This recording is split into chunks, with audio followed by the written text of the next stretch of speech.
అందరికీ నమస్కారం. 2025 జనవరి మాస ఫలితాలు తెలుసుకుందాం.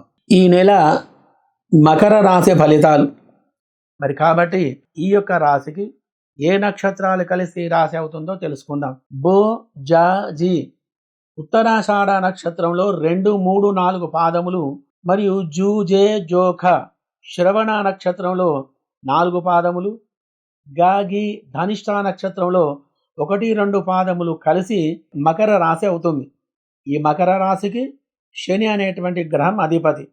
ఈ రాశికి అధిపతి శని కాబట్టి నీలి రంగు రత్నం అనేది ధరించాలి. అంటే ఇంద్రనీలం కానీ మయూర నీలం కానీ ధరించాలి. లేదా అవి మాకు లభ్యం కాలేదు, నీలిరంగు స్టోన్ అనేది దొరుకుతుంది, అమెరికన్ స్టోన్ అనేది. అది సంపాదించుకొని దానిని రాగిలో కానీ వెండిలో కానీ ధరించాలి. దానివల్ల మంచి ఫలితం అనేది మనకు కలుగుతుంది. మరియు నలుపు రంగు వస్త్రాలను నీలిరంగు వస్త్రాలను ఎక్కువగా ధరిస్తూ ఉండాలి. దానివల్ల ఏమవుతుంది, శరీరానికి సంబంధించినటువంటి ధాతు సంబంధించినటువంటి యొక్క విషయాలన్నీ కూడా మనకు అనుకూలంగా ఉంటాయి దీనివలన. కాబట్టి ప్రతిరోజు ఈశ్వరునికి ఆరాధన అనేది చెయ్యాలి. విష్ణుమూర్తికి ఆరాధన చెయ్యాలి. శనిగ్రహానికి ప్రతిరోజు కూడా ప్రదక్షిణాలు చేస్తూ నువ్వుల నూనెతోటి దీపారాధన చేస్తూ ఉండాలి. ఈ విధంగా చేయడం వలన మంచి ఫలితాలు కలిగి ఉంటాయి. దీనికి 2, 3, 5, 6, 8, 9, 10, 12, 17, 17, 18, 22 ఈ యొక్క తేదీలు మీకు అదృష్టాలను కలిగిస్తూ ఉంటాయి.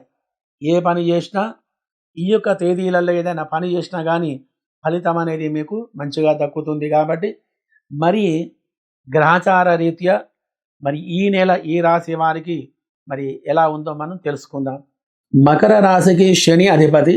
శని కారకత్వం ఏమిటి, శని చేసేటువంటి యొక్క ఫలితం ఏమిటి, ఎటువంటి ఫలితాలను కలిగిస్తాడు, ఆయన యొక్క అనుగ్రహం కలగాలంటే మనం ఏ రకమైనటువంటి పూజ చేయాలి. జన్మ శని ఉంటుంది, 2వ శని ఉంటుంది, చతుర్థ శని, పంచమం, అష్టమ శని, సప్తమ శని, ద్వాదశ శని. ఈ విధంగా శని యొక్క దోషాలు అనేటివి ఈ యొక్క నెలలలో ఈ సంవత్సరాలలో ఉంటుంది. జన్మశనిలో ఉన్నటువంటి యొక్క శని గ్రామారోహణం చేపిస్తూ ఉంటాడు. అనేక రకాలైనటువంటి శారీరక ఇబ్బందులు కూడా కలిగిస్తూ ఉంటాడు. విచారం అధికంగా ఉంటుంది, లాభాలు ఉండవు, వ్యవహారంలో అనుకూలంగా ఉండదు, ధన నష్టం అనేది కలిగిస్తూ ఉంటాడు, ఆలోచన ఎక్కువగా ఉంటుంది, వ్యవహారంలో పెట్టుబడులు పెడుతున్నా కానీ నష్టం అనేది వస్తూ ఉంటుంది. ఇటువంటి ఫలితాలు శని 1వ స్థానంలో ఉంటే కలిగిస్తాడు. జాతకానికి 2వ స్థానంలో శని ఉంటే కనుక ఎక్కువగా మనం మాట్లాడేటువంటి మాట దూర్తుగా ఉంటుంది. అంటే ఇతరులకు చెడు భావనగా వినబడుతుంది. మనం మంచిగా మాట్లాడుతున్నా కానీ ఎదుటి వారికి ఒక భూతమాటగా వినబడి మన మీద విసుక్కుంటూ ఉంటారు. 4వ స్థానంలో ఉన్నటువంటి శని గృహానికే పరిమితం అవుతూ ఉంటారు. అంటే ఎక్కడ వేసిన గొంగడి అక్కడనే ఉంటుంది. ఏదైనా పని చేద్దామనుకుంటే కడప దాటి కూడా వెళ్ళలేం. వెళ్ళుదామంటే ఏదో ఒక ఇబ్బంది కలగడం, మళ్ళీ తిరిగి రావడం, మళ్ళీ ఇంట్లో కూర్చోవడం. వెళ్ళుదామంటే భయం, తోచకుండా ఉంటుంది. ఏ పని చేద్దామంటే కాళ్ళు ముందరికి సాగవు, పెట్టుబడులు రావు. ఈ విధంగా 4వ స్థానంలో ఉన్నటువంటి శని ఈ విధంగా చెడు ఫలితాలు కలిగిస్తూ ఉంటాడు. అదే శని 5వ స్థానంలో ఉన్నటువంటి శని అత్యంత రకాలుగా వ్యవహారం మీద దెబ్బతీస్తూ ఉంటాడు, సంతానం మీద దెబ్బతీస్తూ ఉంటుంది, వ్యాపారం మీద దెబ్బతీస్తూ ఉంటుంది, ఉద్యోగం మీద మనకు దెబ్బ తగులుతూ ఉంటుంది. 7వ స్థానంలో ఉన్నటువంటి శని కళత్రం అంటే వివాహం కాకుండా చేసేటువంటి యొక్క గ్రహం, దాంపత్యులు గొడవలు పెట్టుకునేటువంటి యొక్క స్థానం. కాబట్టి ఈ గ్రహం బాగా లేకపోతే దాంపత్య విరోధం అనేది జరుగుతుంది. అష్టమం హరతుమే వాలిహి అంటే 8వ స్థానంలో ఉన్నటువంటి శని ఫలితం ఏంటి అంటే వాలి సుగ్రీవుల యొక్క యుద్ధం లాగా ఉంటుంది. అంటే మనం ఎవరి ముందర నిలబడ్డా కానీ వాడి యొక్క భావాల లోపలికి మనం వెళ్ళిపోతాం.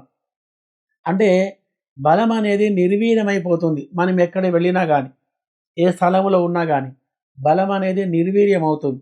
అటువంటి యొక్క అష్టమ శని అష్ట కష్టాలను పాలు చేస్తూ ఉంటాడు. మరి కాబట్టి నవమం భాగ్యహీనంచ, నవమ స్థానములు ఉన్నటువంటి యొక్క శని భాగ్యహీనాన్ని కలిగిస్తూ ఉంటాడు. మరి కాబట్టి భాగ్యం అనేది ఉండదు, సుఖం అనేది ఉండదు, ధనం అనేది ఖర్చు అవుతూ ఉంటుంది. మరి కాబట్టి 12 స్థానం ఉన్నటువంటి శని మరి ఏలినాటి శని అంటే కాళ్ళకు బంధాలు పడుతుంటాయి, తోచదు, విచారం అధికంగా ఉంటుంది, దెబ్బలు తగలటం, మనోవిచారం, చిక్కులు చికాకులు, వాహన గండాలు, ఇటువంటి యొక్క సంఘటనలు జరుగుతూ ఉంటాయి. కాబట్టి శని ఈ యొక్క స్థానాలలో ఉంటే ఎటువంటి బాధలు కలుగుతూ ఉంటాయి. కాబట్టి శని యొక్క గ్రహచార స్థితి అనుకూలంగా ఉండాలంటే శని యొక్క జపం, రాహు యొక్క జపం, కేతువు యొక్క జపం అనేది తప్పనిసరిగా చేయించుకోవాలి.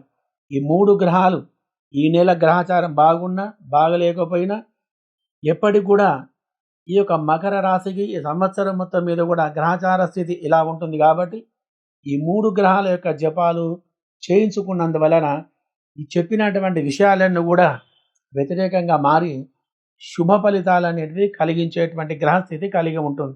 ఈ మాసం వీరికి శని బుధ గురుగ్రహముల యొక్క గ్రహచార స్థితి వలన జీవన విధానంలో మంచి మార్పులు కలిగి ఉన్నతమైనటువంటి స్థితికి మీరు ఎదుగుతారు. ఏ పని చేసినా ఆ యొక్క పనిలో విజయం అనేది కలుగుతూ ఉంటుంది. వృత్తిలో కానీ వ్యాపారంలో కానీ అధికమైనటువంటి యొక్క లాభాలు కలిగి సుఖంగా జీవనం గడుపుతారు. మీరు చేస్తున్నటువంటి ఉద్యోగంలో కానీ పనిలో కానీ వ్యాపారంలో కానీ ఉన్నతమైనటువంటి ఫలితాలు లభిస్తాయి.